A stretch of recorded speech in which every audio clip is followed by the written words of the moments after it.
ये जो रिपोर्ट सामने आई है, आप इसको किस तरह से देख रहे हैं, और ये जो खदशा जाहिर किया गया है कि दोबारा तसादुम हो सकता है 2026 में, इसको कैसे देखते हैं? बिस्मिल्लाहिर्रहमानिर्रहीम। बहुत बहुत शुक्रिया। सबसे पहले साल नौ की मुबारक, और इस दुआ से कि अल्लाह ताला हमारे लिए और उम्मत इस्लामिया के लिए बेहतरीन करे। जहाँ तक ताल्लुक है इस रिपोर्ट का, जी बिल्कुल, ये मेरे ख्याल में जो रिपोर्ट आ रही हैं, बार बार आ रही हैं, इससे यकीनन भारत को बहुत मुश्किलात का शिकार होना पड़ रहा है। और यही वजह है कि जयशंकर जो है वो बाकायदा उन्होंने जाके मुसाफा करना जो है मुनासिब समझा, क्योंकि पूरी दुनिया, चाहे वो खेलों की दुनिया हो या वो सिफारती दुनिया हो, भारत को आड़े हाथों ले रही है। उनके मनफी रवैयों की वजह से, उनकी दहशतगर्दाना पॉलिसियों की वजह से, और उनकी हिंदुत्व जो सोच है उसके खिलाफ। आप देखें न्यूयॉर्क टाइम के अंदर जो आया है आर्टिकल परसों, वो एक होशरुबा है। उसके अंदर जो हिंदुत्व की पॉलिसी और आरएसएस का नजरिया बयान किया गया है, जो कि भारत के ऊपर मुसल्लत कर दिया गया है बीजेपी की शक्ल में, वो दिखाया गया। अब जो ये रिपोर्ट आई है, इसके अंदर ये बड़ी अहमियत की हामिल है, क्योंकि एक तरफ जो है भारत ने अपने $7 बिलियन का असला जो है उसके अंदर खरीदने में इजाफा किया है, 82 बिलियन से 89 बिलियन के ऊपर वो ले गया है। दूसरी जानिब जो है उसका अमेरिका के साथ दिफाई मुआहदा भी जो है एक तय पा गया है 10 साल के लिए। तीसरी बात उसके अंदर जो है वो ये है कि वो पानी वो रोक रहा है, और अभी 3000 क्यूसेक जो पानी है वो हमारा दरियाओं में आ रहा है, जो कि मेरे ख्याल में ना होने के बराबर है। यानी कि दुनिया ये फोर्सी कर रही है कि ये मामला जो है खराबी की तरफ चले जाएंगे, क्योंकि एक तरफ भारत अफगानिस्तान में बैठ के दहशतगर्दों की पुष्पनाई कर रहा है, तो दूसरे रास्ते जो है वो अपने असले के जो कारोबार है उसको मजीद बढ़ा रहा है, और पाकिस्तान की तरफ जो है जंग के बादल जो है वो झुकाने की कोशिश कर रहा है। ये अलहदा बात है कि इस टाइम पे भारत के अंदर खुद जो है वो ये बातचीत चल रही है कि जंग उसके हक में बेहतर नहीं होगी, क्योंकि वो एक रवायती जंग का आदी नहीं रहा। वो एक इंसर्जेंसी को डील करने के लिए लाइट वेपन्स के ऊपर उन्होंने ट्रेनिंग हासिल की है। अब इसका एक और पहलू है, पहलू यह है कि जाहिर है अमेरिका जो है वो आपसे कुछ ना कुछ तो बदले में चाहता है, ऐसे ही नहीं मेहरबान हुआ करते, और सुपर पावर्स होती भी ऐसे ही हैं, उनके अपने मफादात होते हैं। तो अमेरिका के जो मशरिक़ वुस्ता में मफादात हैं, इसी तरीके से जो चाइना के हवाले से वो चाहते हैं कि पाकिस्तान की एक पॉलिसी में बड़ा एक तवाज़ुन पैदा हो जाए अमेरिका और उसमें। तो नहीं, देखें, चाइना हमारा एक बहुत देरीना दोस्त है, लेकिन मशरिक़ वुस्ता की सूरत हाल जो है वो मेरे ख्याल में एक चैलेंज ज़रूर है। तो इस वजह से जो उनके थिंक टैंक एक तरफ जो है वो चोर को कहते हैं चोरी कर, और दूसरी तरफ शाह को कहते हैं होशियार हो जा।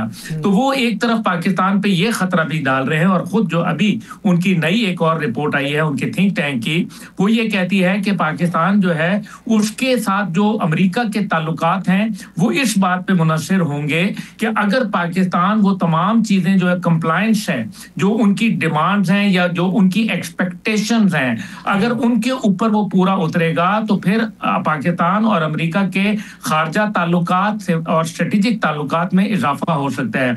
बसूरत दीगर अमेरिका अपने जो पॉलिसी है उसके अंदर एक बड़ा शिफ्ट ला सकता है, और जाहिर है बड़ा शिफ्ट का मतलब यह है कि वो प्रो इंडिया होगी, क्योंकि रीजन में उसको जो खतरा है वो तो चीन के साथ है, और पाकिस्तान चीन का सबसे बड़ा इत्तेहादी है, और चीन के जरिए जो रूस का इत्तेहादी भी पाकिस्तान है। तो जाहिर है ये तमाम चीजें जो हैं ये उनके लिए एक तशवीश का बायस जरूर बनती हैं।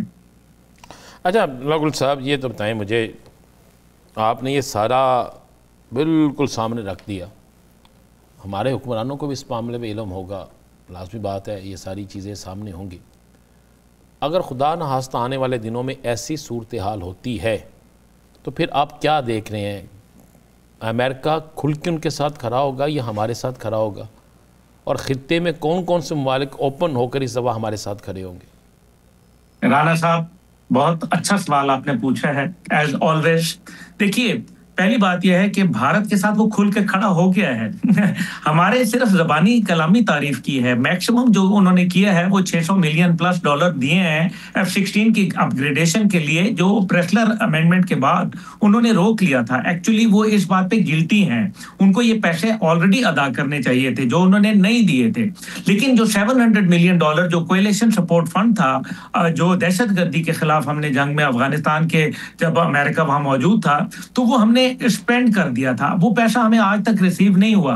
दूसरी जानिब दिफाई डील जो है वो उन्होंने उनके साथ की है, एक ऐसे मुल्क के साथ जो अफगानिस्तान के अंदर 24 दहशतगर्द तंजीमें जो पनप रही हैं, जिसको यूनाइटेड नेशन का है, और मेरी इतलात में 33 दहशतगर्द तंजीमें वहां मौजूद हैं जिनको बैकिंग कर रही है कोई और नहीं बल्कि काबुल रजीम। और उस काबुल रजीम का जो गठजोड़ है वो भारतीय हुकूमत के साथ है।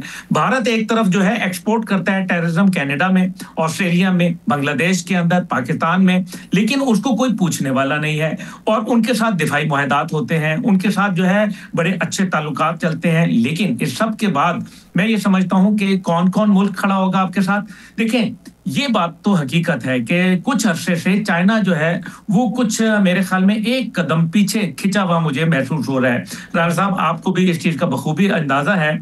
और जो मेरी चाइनीज लीडरशिप के साथ मैं नाम नहीं बता सकता, लेकिन एक बड़े लेवल के ऊपर मेरी बीजिंग के अंदर बातचीत है, और मेरा ख्याल है कि उनकी भी रिजर्वेशंस हैं। और खास तौर पे आपको याद होगा कि जब ट्राइलेटरल मुज़ाकरात हुए थे पाकिस्तान, अफगानिस्तान और चीन के माबैन, और चीन ने कोशिश की थी कि अफगानिस्तान के साथ मामला सुलझा दिए जाएं, और उस पे ये भी धमकी दी थी कि हम $22 बिलियन की जो इन्वेस्टमेंट है वहां अफगानिस्तान में, उससे हम हाथ खींच लेंगे।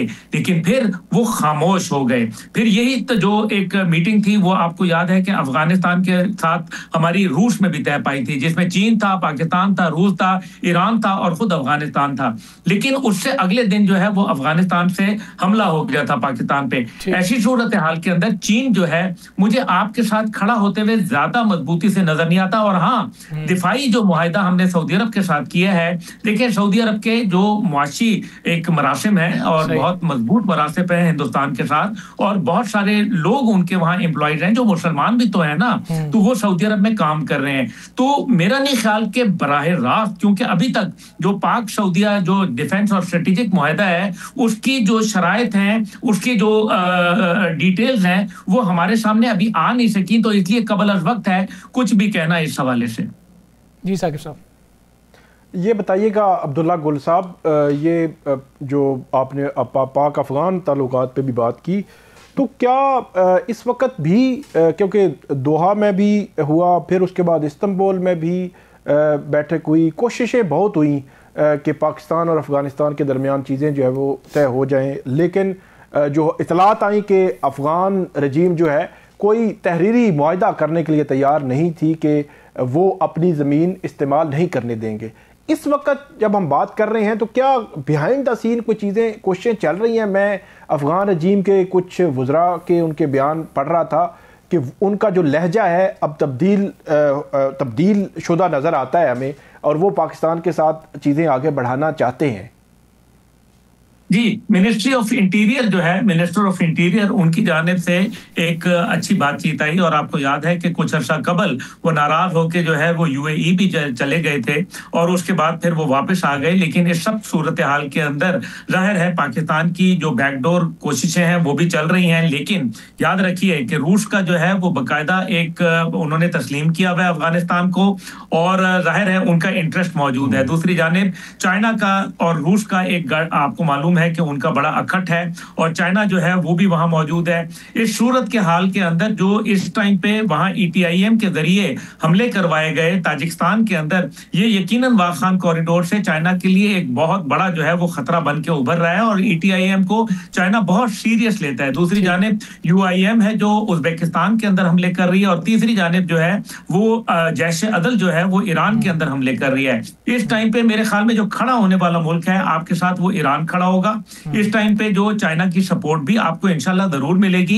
लेकिन इन सब के बावजूद एक बात जो बड़ी अहम है, और वो है जो अमेरिका के साथ इंडिया का जो डिफेंस मुआहदा हुआ है उसमें रियल टाइम मॉनिटरिंग जो है वो इंडिया को दी गई है। ये वही रियल टाइम मॉनिटरिंग है जो कटिंग एज टेक्नोलॉजी थी पाक भारत जंग के अंदर, जिसके अंदर हम बराह रास्त जंग को जो है वो मॉनिटर कर रहे थे। तो ये चंद चैलेंजेस हमारे पास हैं, ड्रोन हमारे लिए चैलेंजेस हैं। लेकिन इंडिया के साथ कौन खड़ा होगा? इंडिया के साथ इजराइल पिछली जंग में भी खड़ा था, और आने वाली जंग के अंदर भी जो है ये चैलेंजेस हैं। अब्दुल्ला गुल साहब, बहुत शुक्रिया आपका।